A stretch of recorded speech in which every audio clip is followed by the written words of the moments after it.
Nyadua adugo kuomi.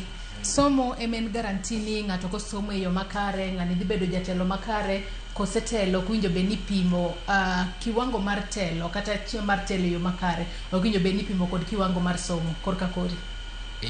An pod achung' e pacha kendo aduoko ne jopiny ngufu.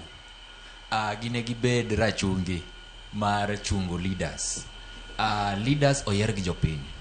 Kusaneno ng'ato background gi story mare kaka nyathini ogro e gweng'u kanyo, uneno ni oromo nyalo tiyonu, to somo mare ni kiwango moro midhi reason e bunge.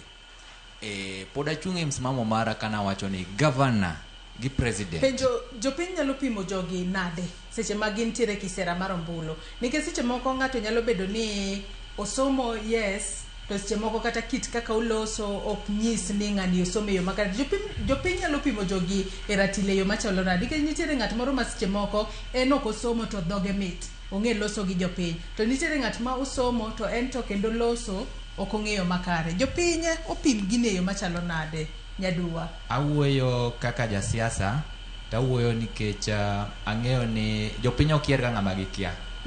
Jopiny yiero ng'ama ging'eyo nyaka history mare. Makata kapok inyombi ka gipenjo ni to wuod ng'ane ma nyombo tamu ni ano tinwa nade. Moro bende chak gipenjo ni wuod ng'ane ma baba goromo gi kolo gwene e gweng' kani dong pesa CDF odhi kwalote. So that's the reason I'm saying awacho ni jopiny obed rachungi mar yiero jotelo makare. To IBC kosa yao dhoudi ne warowero dho many kura odhi many telo. An gima pod amedo jiwo jothurwa pinywa ka, wawuogu oko wa vijana dhuru manyuru telo. Ka jopiny oyieri ni neno ni romo barua min go mari mar education no oromi donji bunge kacha, nikech gima medo paro ni jogi kukia bunge mitedi chiemo te. Ineno yore mu complain ni richo gweng'u go, skunde mar richo gweng'u go, gigi kalo gi bunge kucho cha. Koro nyaka wabed gi leaders ma chunygi nigi jopiny. Jopiny one attachment gi ng'ato ni kare moloyo oboke. Kikurango oboke gi karakter. Kunguru ket karakter mbele. Ranguru ng'ani ka nigi chuny mar konyou, ng'ani nigi ability mar deliver. Nyasachiel kutero ng'ani e bunge, ng'ani dhi konyou. Machielo, mana kaka wacho ni somo to nyaka bed malo ne governor gi president, nikech jukumu margi ok dwa ng'ama onge lony. Kata kurango gima timore Nyeri kacha, kuneno kaka president maro ng'ama osomo buk, wuoyo monge kata gima osomo. Mumia wacho ni okado wacho tutam, tawacho ni kirango leaders moko kani koro yawnegi ni president obed monge oboke, akanyo to oyo. President nyaka bed go oboke, nyaka bed ng'ama riek. An kata no kadwa Ruto, lakini kanyo ka Ruto wacho kizongo malet, tiyo gi vocabulary malet. Awacho ni jatelo mamalo nyaka ni jatelo man go boke ma wiye lew. Mano me pora nyalo duoko Ruto nikech omen go mbele kacha ka. Onge ng'ama nigi wich malew machalo Ruto. Aduoke nikech wich lew mare no.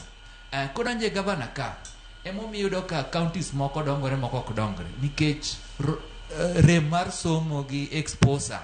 Umido ka county moro ng'ani nigi akili, onyalo dhi lombo president gi weche mamit nikech en gi exposure.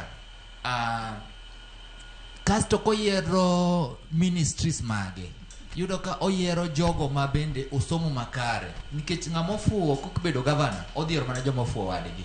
Yudo ka counties finances yudo ka gidhi mess, yudo ka yiero ng'ama okete e yor somo to en kende no kosomo mgao no kohero. Oket ng'ati ministry mar education, en kende ong'e nothing about mambo mag thieth.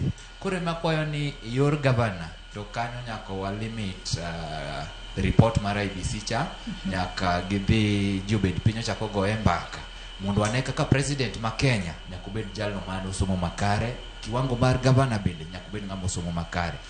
Bunge e ng'ama tudo jopiny gi government gi governor. Koro jalni obed jalno man attachment gi jopiny, jalno machunye ni e piny. Inyalo somo yes, lakini in kidonjo kucho cha tidhi change mana lifestyle. Idhi dak Runda, idhi dak Ngong, idhi dak Kare.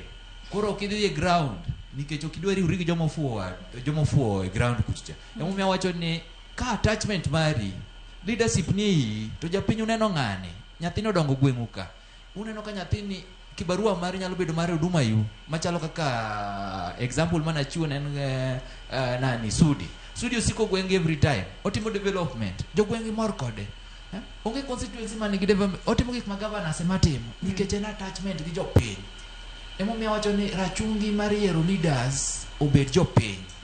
Koro IBC to yawne gi mana dhot ni rombe okal to koro jopiny